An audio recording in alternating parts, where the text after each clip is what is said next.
जिन्होंने इतना भ्रष्टाचार किया, जिन्होंने इतने पेपर लीक कराए, वो राजस्थान के युवाओं का भला कर सकते हैं क्या? कर सकते हैं क्या? और मित्रों, मैं आज कहकर जाता हूं, गहलोत साहब, अभी भी समय है, स्थान नक्की कर दो, सार्वजनिक मंच। मेरे युवा मोर्चा का कार्यकर्ता आपके साथ चर्चा करने के लिए तैयार है।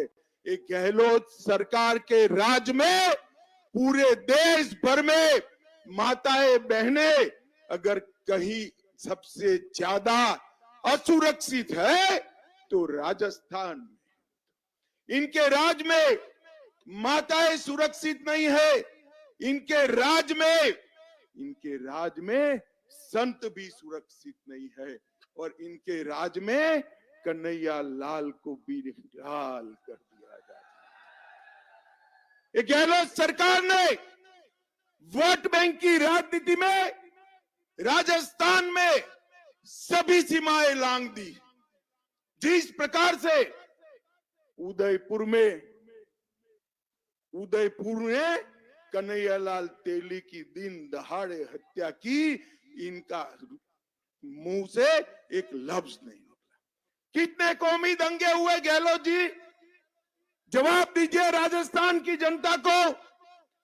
2019 में टोंक में दंगा हुआ, 20 में डूंगरपुर में, 21 में बारा में, 21 में झालावाड़ में, 22 में करौली में, 22 में जोधपुर में, और समग्र राज्य के अंदर छबड़ा, भीलवाड़ा, करौली, जोधपुर, चित्तौड़गढ़, नौहर, मेवाड़, मालपुर और जयपुर दंगों से प्रदेश को ग्रस्त करने का काम अशोक गहलोत ने किया है। और वोट बैंक की लालच में किसी पर कदम नहीं उठाते हैं। पीएफआई वाले देश भर में चुपचाप बैठे रहते हैं, देश भर में किसी की हिम्मत नहीं है बाहर निकलने की, और कोटा में वो रैली निकालने की हिम्मत करते हैं। भाइयों और बहनों, रैली निकालने की। चित्तौड़गढ़ में रतन सोनी की हत्या हुई और बाद में वहां पर हिंदू त्योहारों पर 144 की धारा लगा दी। अलवर में 300 साल पुराना शिव मंदिर तोड़ा। झालावाड़ में कृष्णा वाल्मीकि को रोड पर पीट कर मार दिया, और भगवान श्री कृष्ण की क्रीड़ा स्टडी में भरतपुर में पूज्य संत विजयदास जी ने आत्मदाह करा, मगर गहलोत के पेट का पानी भी नहीं हिलता है। माताओं, भाइयों, बहनों, सलासर में राम दरबार पर बुलडोजर घुमाने का काम ये कांग्रेस पार्टी की सरकार ने किया है। अगर कांग्रेस सत्ता में वापिस आती है तो अजमेर वालों समझ के चलना, पीएफआई जैसे संगठनों को खुली छूट मिल जाएगी। हमारा राजस्थान सुरक्षित नहीं रह पाएगा। मुझे बताओ, पीएफआई चाहिए क्या? कौमी दंगे चाहिए? ये गहलोत सरकार बंद कर सकती है क्या? जोर से बोलो, कर सकती है क्या? माताओं, भाइयों और बहनों, ये रिसोर्ट में रहने वाली सरकार है। अपनी ही सरकार बचाने के लिए बार बार एमएलए को उठाकर रिसोर्ट में ले जाना। अब जो अपनी ही सरकार नहीं बचा सकते, वो हमारी सीमाओं को बचा सकते हैं क्या? बचा सकते हैं क्या? भाइयों और बहनों, मैं आज कहने आया हूं, एक कांग्रेस पार्टी ने तुष्टीकरण की राजनीति की इंतहा कर दी है। इतने सालों से देश आजाद हुआ तब से 550 साल पहले अयोध्या में राम जन्मस्थान तोड़ दिया था बाबर ने, मगर कांग्रेस पार्टी राम मंदिर के मुद्दे को लटका रही थी, अटका रही थी, भटका रही थी।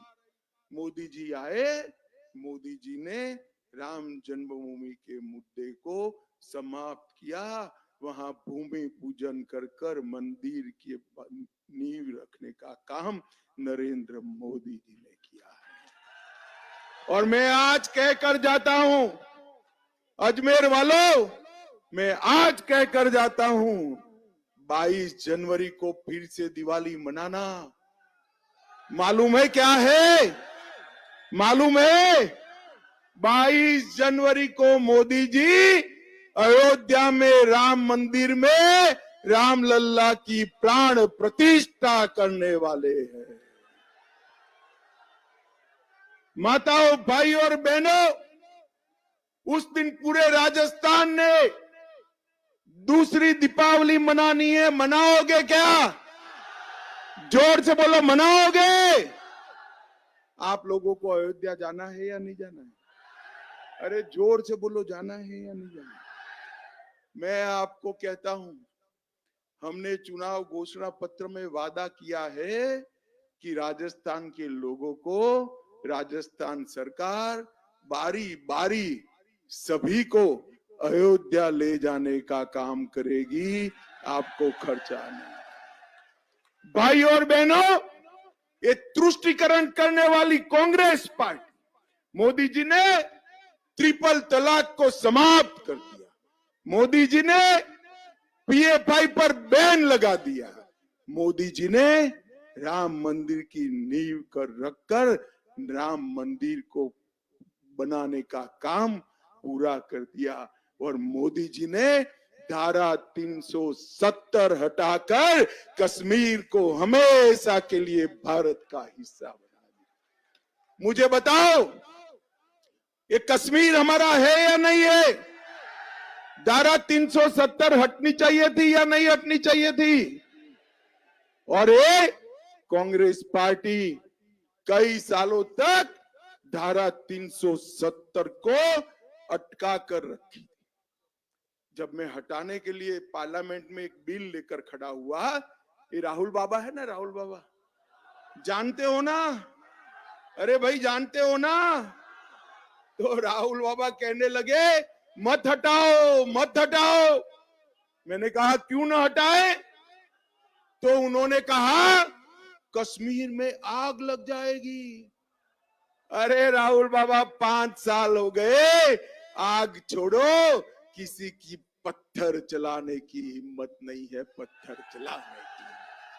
ये नरेंद्र मोदी सरकार है जिसने देश को सुरक्षित करने का काम किया, जिसने देश को समृद्ध करने का काम किया है।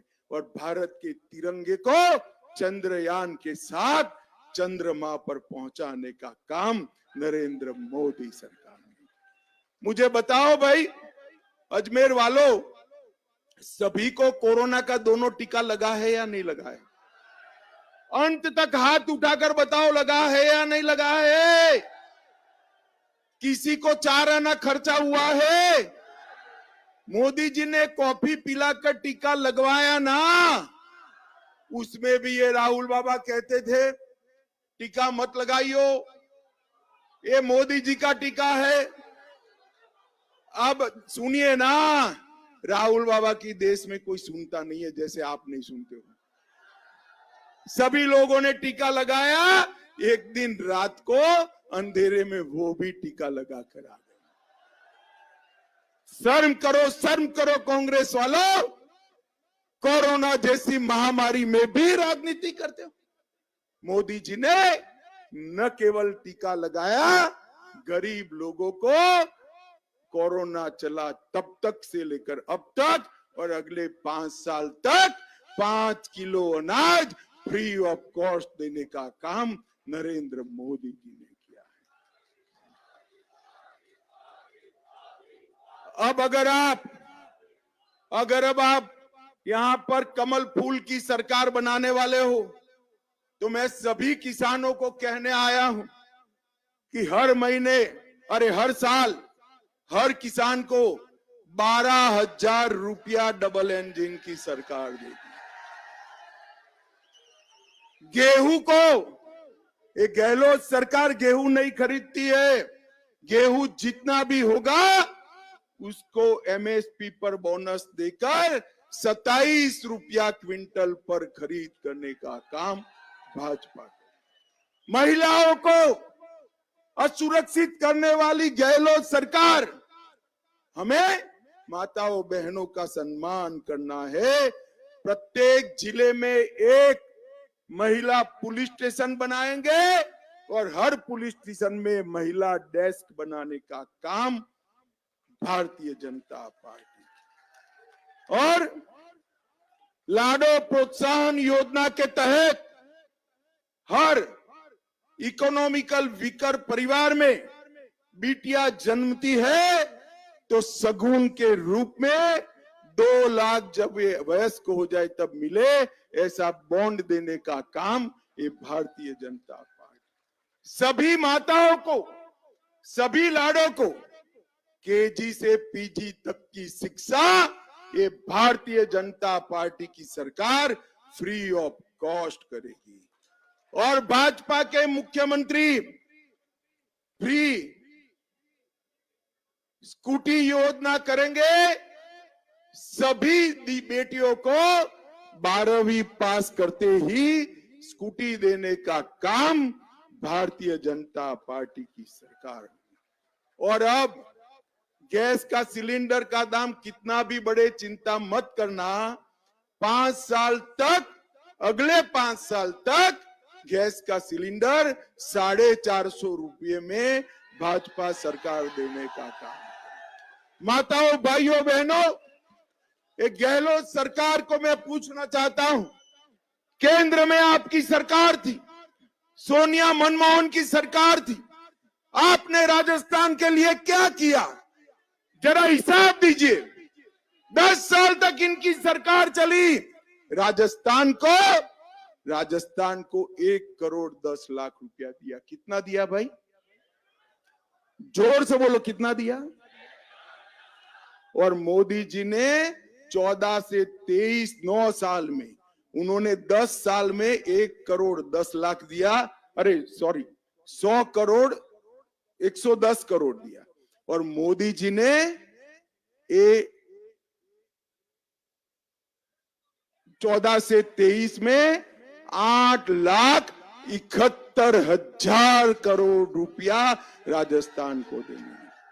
कहां 1,10,000 करोड़ और कहां 8,71,000 करोड़। नरेंद्र मोदी जी ने राजस्थान को विकसित करने का काम किया है। और 6 लाख करोड़ रोड के लिए, रिफाइनरी के लिए, रेलवे के लिए, एयरपोर्ट के लिए, वंदे भारत ट्रेन के लिए, रेलवे स्टेशन के अपग्रेडेशन के लिए टोटल 15 लाख करोड़ रुपया नरेंद्र मोदी जी ने राजस्थान में दिया है। अगर आप डबल इंजन की मोदी सरकार बनाते हो तो कल्पना करो अगले 5 साल में कितना मिलेगा, इसका कल्पना करो माताओं भाइयों बहनों। राजस्थान का विकास ये लाल डायरी में हिसाब रखने वाली कांग्रेस पार्टी नहीं कर सकती है।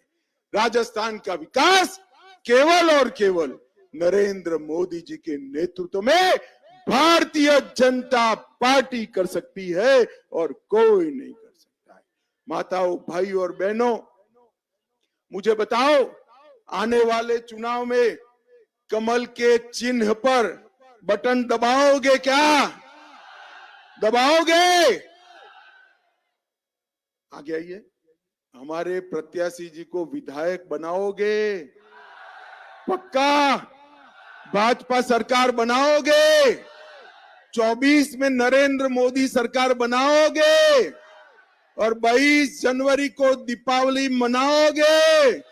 तो मेरे साथ दोनों हाथ उठाइए, उठाइए दोनों हाथ, विजय के संकल्प की मुट्ठी बींचे और प्रचंड आवाज से बोलिए, भारत माता की, भारत माता की, वंदे वंदे वंदे। बहुत बहुत धन्यवाद, नमस्कार।